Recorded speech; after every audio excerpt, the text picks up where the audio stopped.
I was about 10 years old when this happened, and it still gives me chills to this day because I caught part of it on camera. It's really grainy footage because it was caught on one of those like super old freaking iPods, like the first gens basically, like the first one that had the camera, you know. But I have it and I will play it, but let me give you some context first. But there was this abandoned house in our town that every kid knew about. It was like one of the most notorious spots in town that was like within chatter of the children, you know? Like broken windows, saggy porch, like completely abandoned, like not freshly abandoned. And you know, we were little kids, so you know how kids are when they're like faced with a serious thing.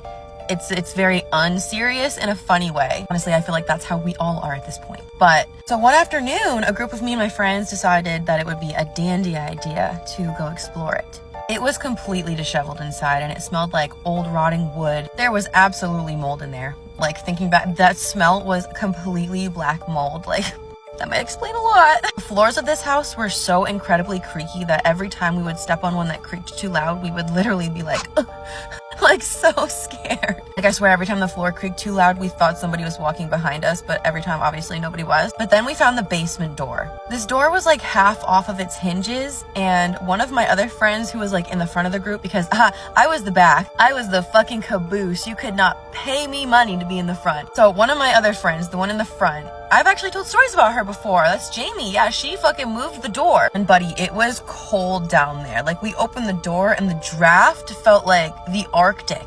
At that point, I rip out my iPod and I'm like, okay, I'm gonna start recording this. So I'm recording and then we start walking down the stairs. Like I'm following them down the stairs now. And I shit you not, you'll see it in the video. I'll play the video at the end. There was a fucking shriek so loud. We started screaming and then I cut off the video because I was scared and then we all ran out. But oh my god, I'll fucking show you. I'll show you. We literally didn't even see anything. Like at least I didn't see anything and nobody ever said that they saw anything, but we all heard it and we all got so scared. We ran all the way back out the house. I didn't even make sure that anybody was following me because as the caboose, I was the first one out the fucking door. The scream kind of sounded like an older man trying to scare somebody away. Does that make sense? Like I don't know if you've ever seen those videos of the homeless people who like those urban explorers who like find the homeless person's den basically and they open it up and the homeless person shrieks. Like that is kind of what that sound reminds me of. So I'm pretty sure we came across a homeless man in the basement of this abandoned house. We never discussed it again.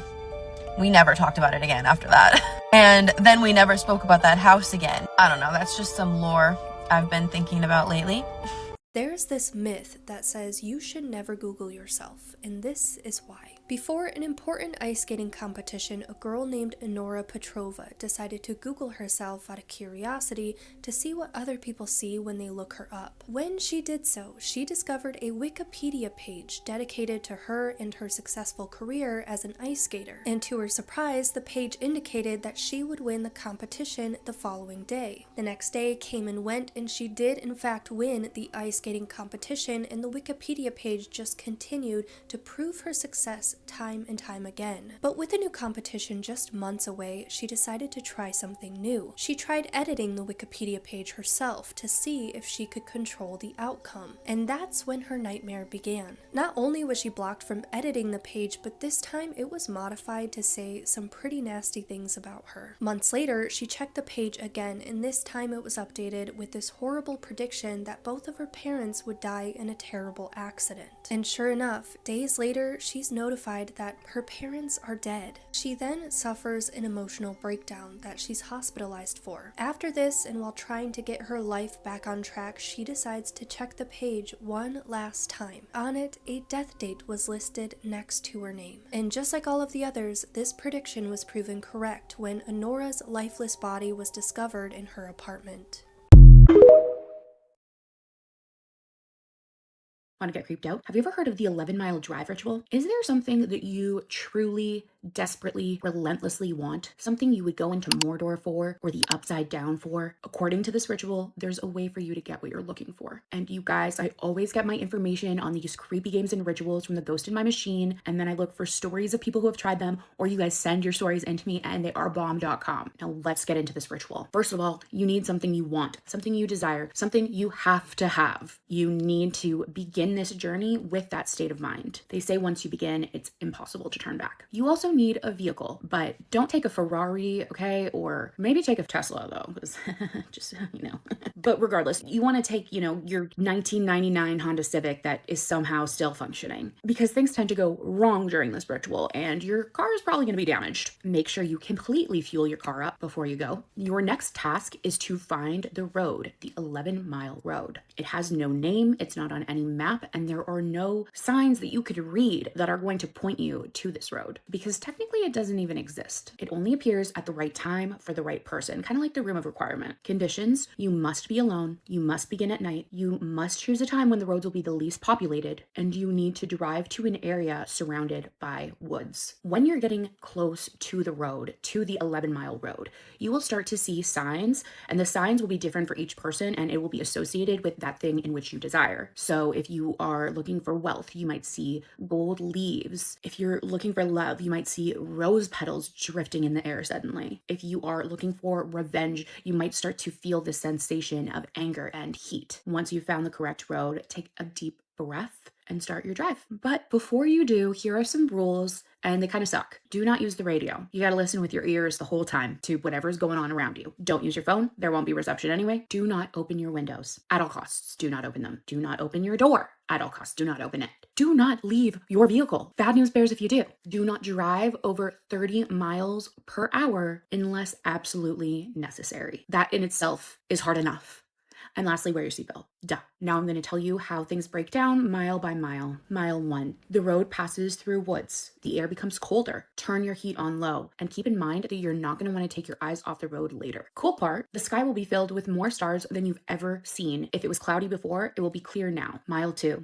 The temperature continues to drop. Even if it's summer, the road becomes more complex with sharper turns and hazards. Stay focused. If your vehicle stops due to damage, you're going to freeze to death. Mile 3. You may begin to see human figures among the trees. Do not look at them. Keep your eyes ahead as the road now becomes a dirt road and narrows unpredictably. And if you try to turn around, you'll wind up on a road that never ends until you run out of fuel. And Mile 4, you'll start to see more human figures in the trees. You'll also begin to hear faint whispering, unintelligible. Don't try to understand what they're saying. Thinking about the thing that you desire the most will help drown those whispers out. It's said that listening attracts these figures. And I don't think you want to hear what they're saying anyways. It's not good. Mile 5, the whispering you heard will dissipate. The trees on your left will disappear, revealing a lake with no end. Above the lake is a glowing moon so bright that your headlights become useless. Do not look at the moon. If you do, the road ahead will end and your vehicle will plunge into the lake. Mile 6,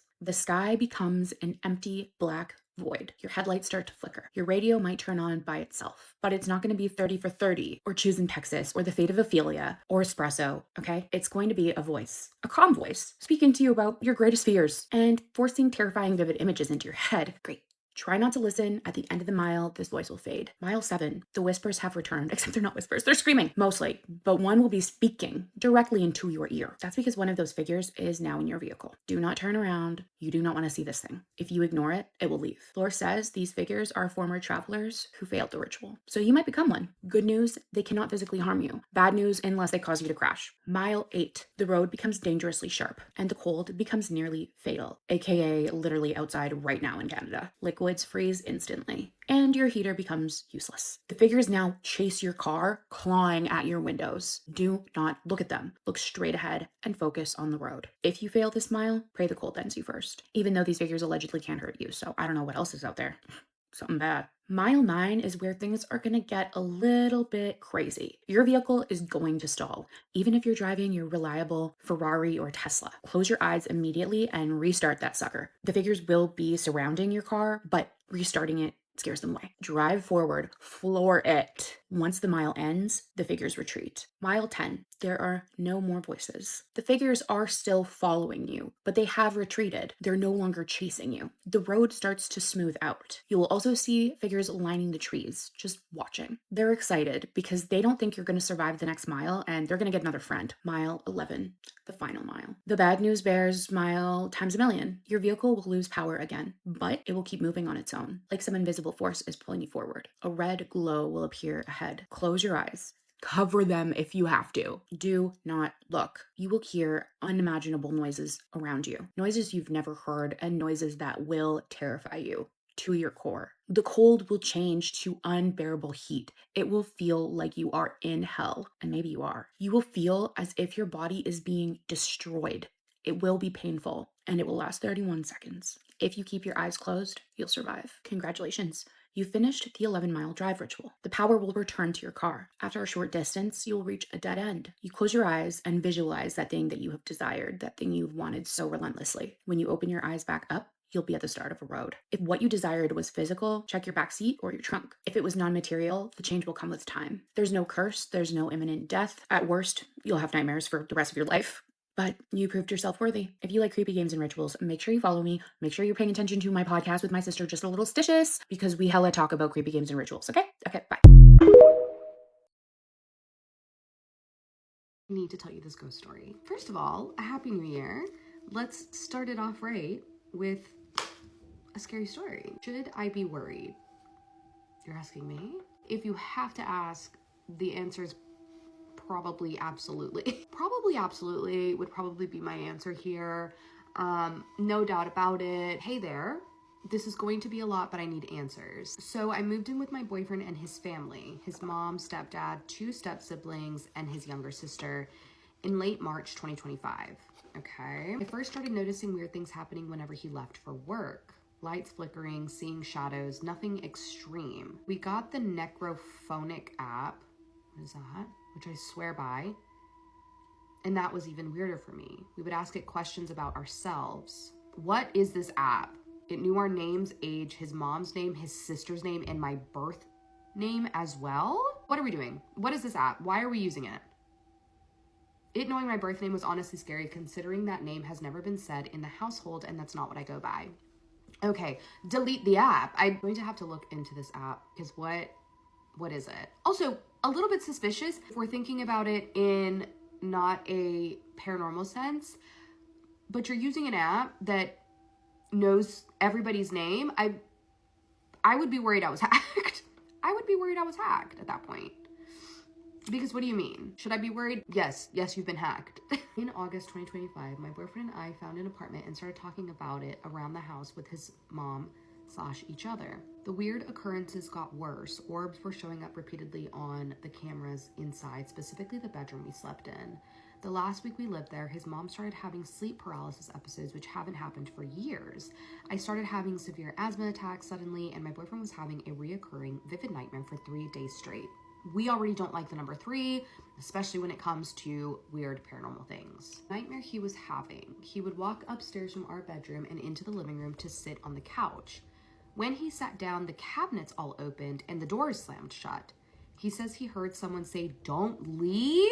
Currently, it seems whatever is happening has followed my boyfriend and I to our apartment. The other day, the freezer door opened by itself when I was home alone and slammed into the wall. My boyfriend had stayed the night at his mom's that day. Our thermostat keeps changing to higher temperatures on its own.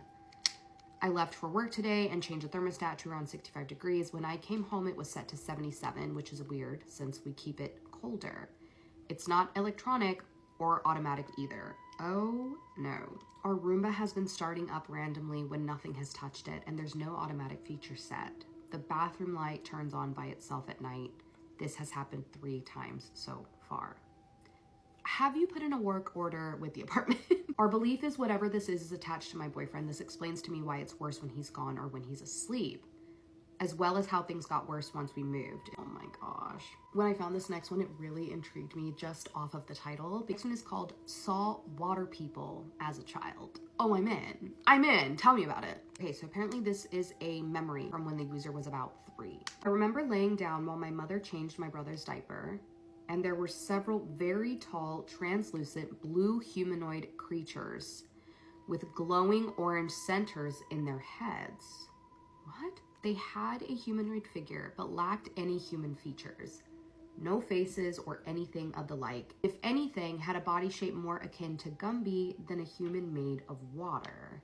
Memory of it is vague, but I do recall that imagery pretty clearly. It was like they had bodies made of water, the way they reflected and shimmered. That said, thinking back, I don't think they had any connection to water, but I might be wrong. It's just the best way I could describe them at this time at my age. The rest of the memories around that period were a blur, but at one point I apparently drew a picture of them, looming over my baby brother and I in crayon. Oh my God. It scared my mother pretty severely. Well, yeah. With how consistently I would describe these water people as I called them, and it all ended abruptly when I said they were visiting again, and my mother called our grandfather, who was a practicing priest. They left as he was on his way, and as far as my mother recounts, I never spoke of them again, nor do I remember them ever returning. Ew. It was one of my earliest memories, and maybe I was just young and seeing things, but I was wondering if anyone knew any more about entities like this, to maybe figure out if this had any real substance, or if I just had a very active imagination as a child. I do know my grandpa took the picture I drew, and I'm not sure what became of it. I need to know more. I need to know where you lived. Did you live by a body of water? I need to know how often these things were in your home. I need to know if they talked to you. I need to know more. I need more. I need more information. I need so much more. See, I don't believe that as humans, we are the only things that live on this planet or like in the universe.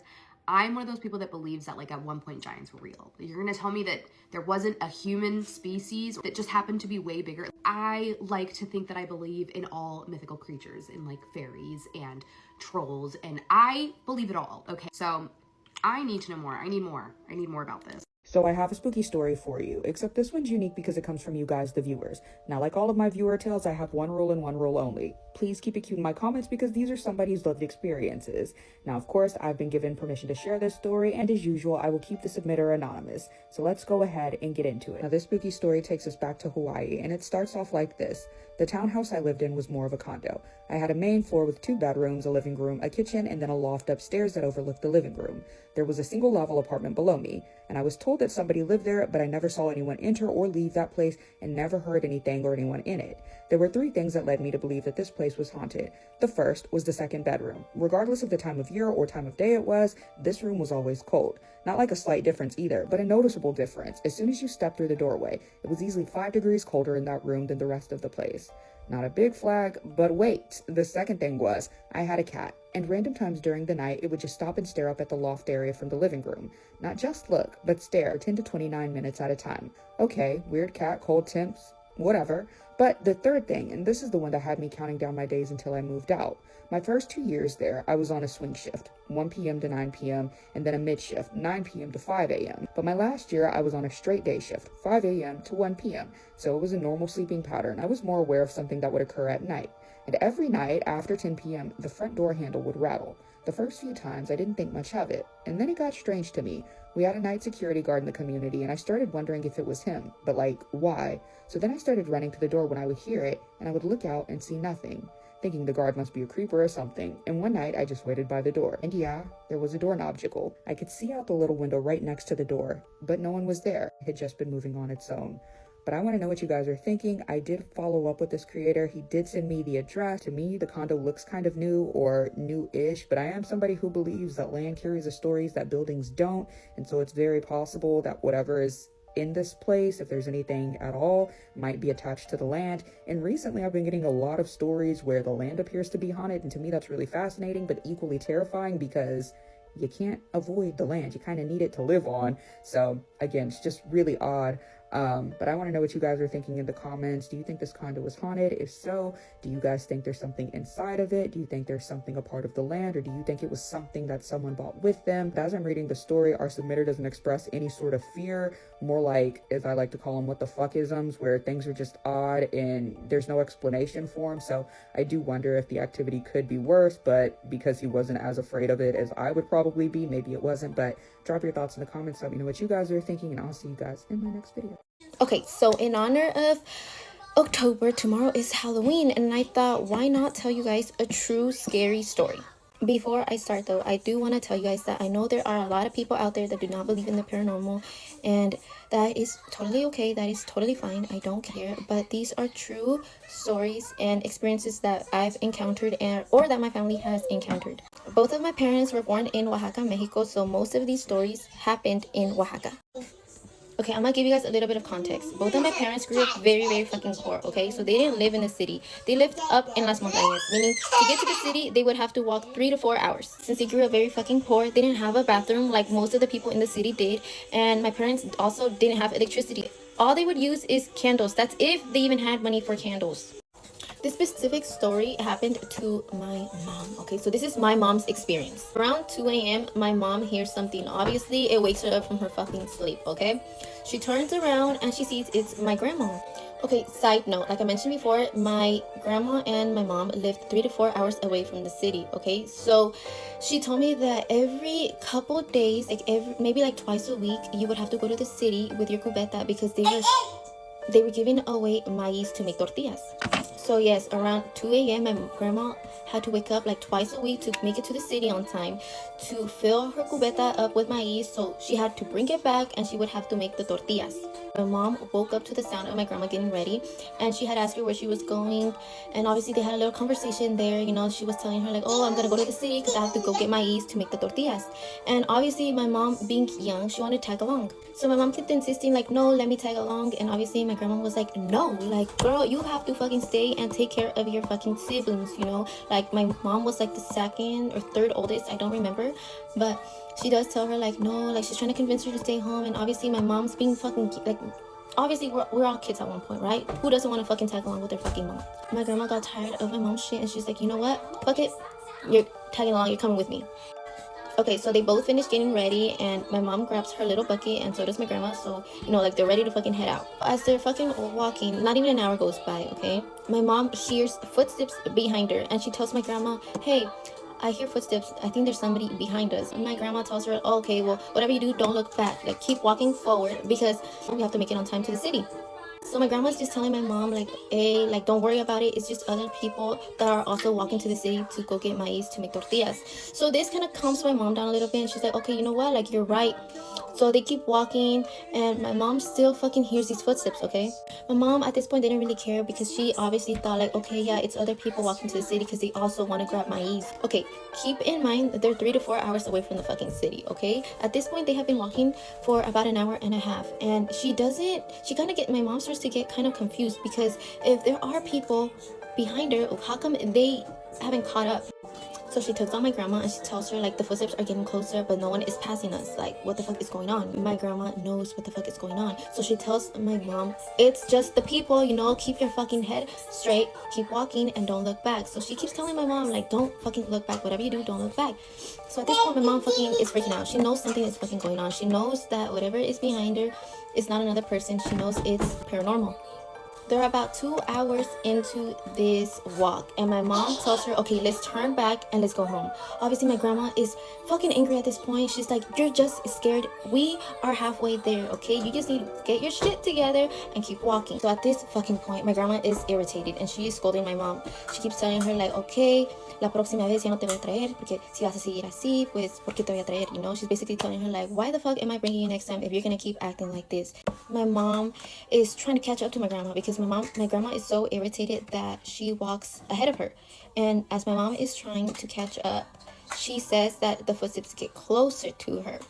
And eventually, she feels something grab her back.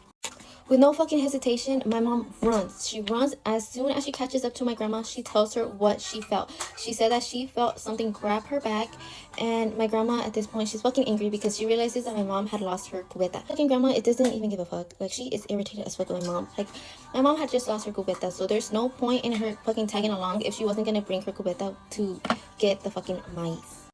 My grandma proceeds to tell my mom, por eso no te quise traer, like, this is why I didn't want to fucking bring you, because I knew you would act like this. Okay, so my mom starts to hear the footsteps again. So this time, curiosity fucking got to her. So as she turns around, she sees this fucking shit. Okay, and my mom immediately fucking falls to the floor because she's obviously fucking shocked, you know? As a fucking child, when you see this shit, what the fuck do you even do? She also tells me that she remembers the eyes were really, really big and it had sharp teeth. The mouth was wide open and it was just staring at my mom. Like, obviously, she's at loss for words. She doesn't know how to tell my grandma what she fucking saw. But as soon as she got a fucking grip and she was able to talk, she tells my grandma what she saw. So yes, my grandma knew what the fuck she was talking about because, like I mentioned before, this is not the first time my grandma has walked the same route. She has done this before to get to the city. Okay, I think I might have to make a fucking part 2 because I'm out of time. Hi guys, it's night right now, and this is not my normal content, but I've been watching a lot of scary stories, and I have a scary paranormal story that I want to share with you guys. I know this isn't my normal content, so to keep it kind of ESA related, I have Muffin here, and I'm just going to brush her while I tell you guys the story. A little background information: I'm on the cheer team at my school, and I have been since the summer before 5th grade when I was like 10. I'm 14 now, and I'm still on the cheer team, but this happened in 5th grade.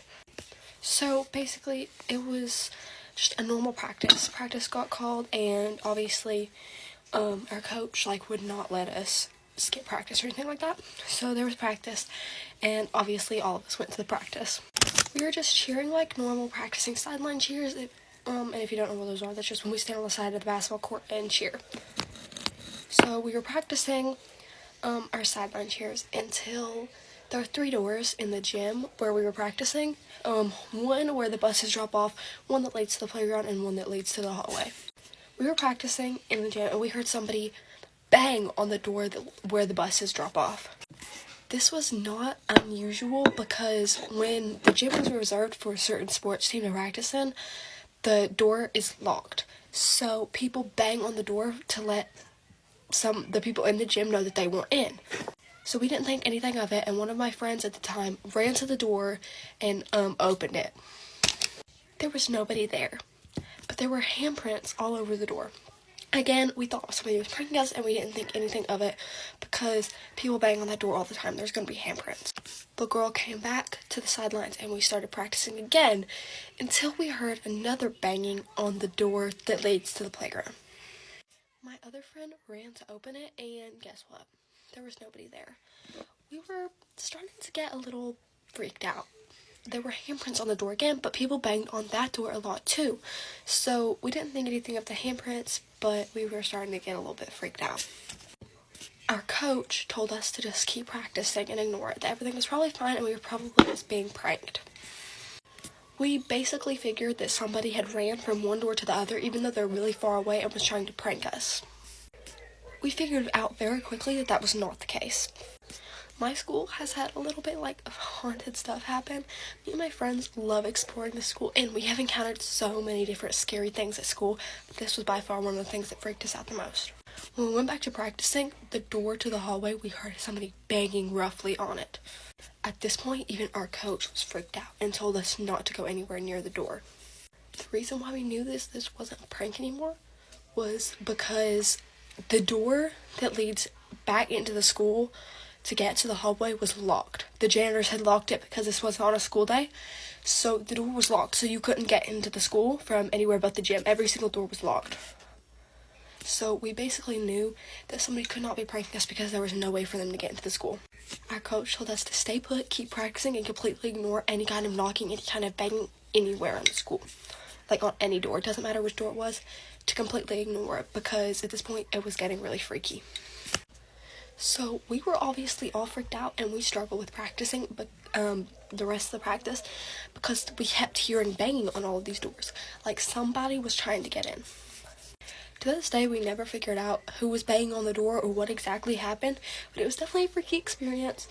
And me and my friends talk about all the scary experiences we've had around our school all the time, but it definitely freaked us out, and that was not a fun time, yes. Also, if you ever want me to do more videos like this, I will, because I have tons of scary experiences from my school, and I'd be happy to do more of these. So yeah, if you like this story, please let me know, and let me know if you want more content like this. But yeah, that was definitely a scary experience for us. Here's Muffin. She says bye. Boop. Stay silly. This is one of the scariest stories I've ever read. It was posted 10 years ago on Reddit by an account called A Writer Named Williams. It was on the subreddit called Let's Not Meet. The story is called Poker Face. So sit back, relax, and enjoy this very scary story. This happened in Antioch, California.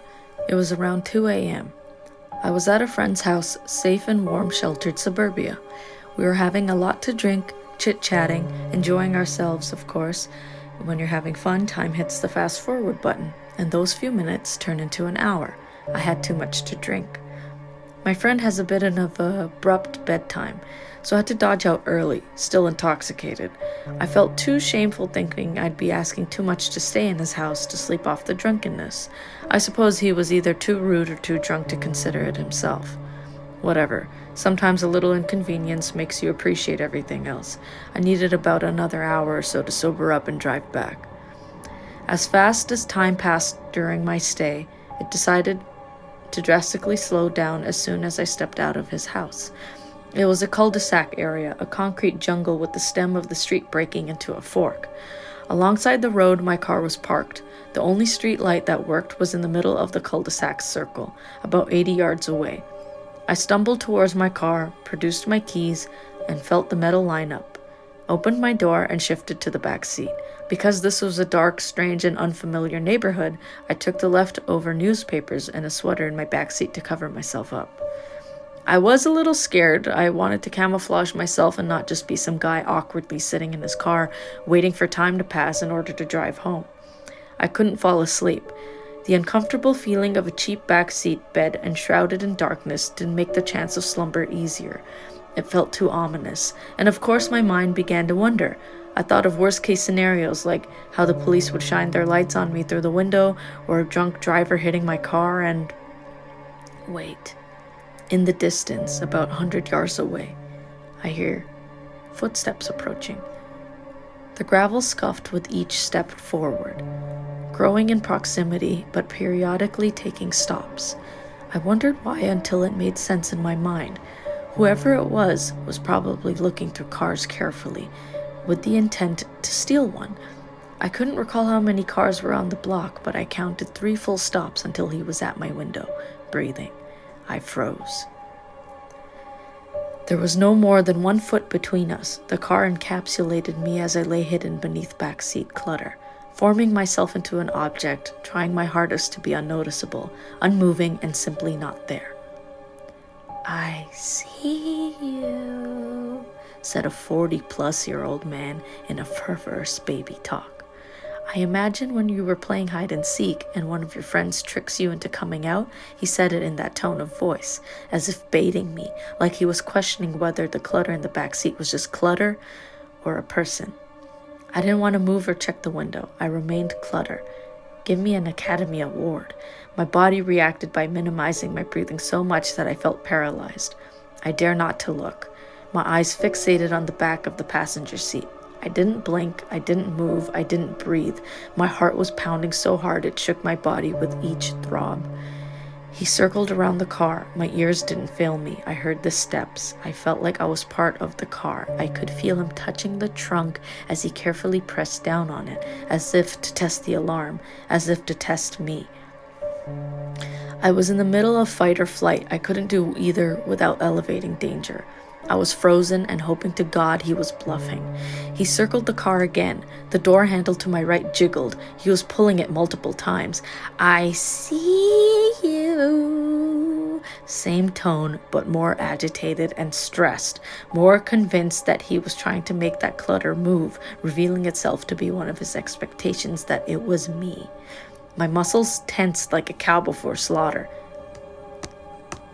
That had to be metal against glass. "Take a penny right now and tap your window." A crowbar, a knife, a rock, a gun? My eyes fixated on the seat in front of me, never averting my gaze like he was. I was covered enough to where I couldn't see beyond the seat in front of me. I know I couldn't see him, but I can feel his eyes resting on top of me. "My name is Poker Face. What's your name?" The voice changed, in a lower, demented, and serious tone. My mind forced a visual. It wasn't anything human. I already accepted my death. I was ready to be shot in the head, ready to take a life-changing bullet, multiple knife wounds. Just make this sleep bearable, not excruciating, as you drain me of life. I wouldn't know how to react. My thoughts grew dimmer. I imagined my friend waking up the next morning after a calm night of safe and sound sleep, only to discover my mutilated, defiled, and bloody body hanging outside of my car door. It was then I heard nothing but my own heart. What was this person doing now? Just staring at me in the middle of the night, talking to me, or a messy pile in the back seat?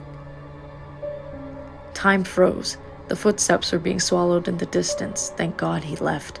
I waited another hour until the sun showed hints of itself. I jumped in my front seat and bolted out of there, wide-eyed and sober. And that's the end of the story.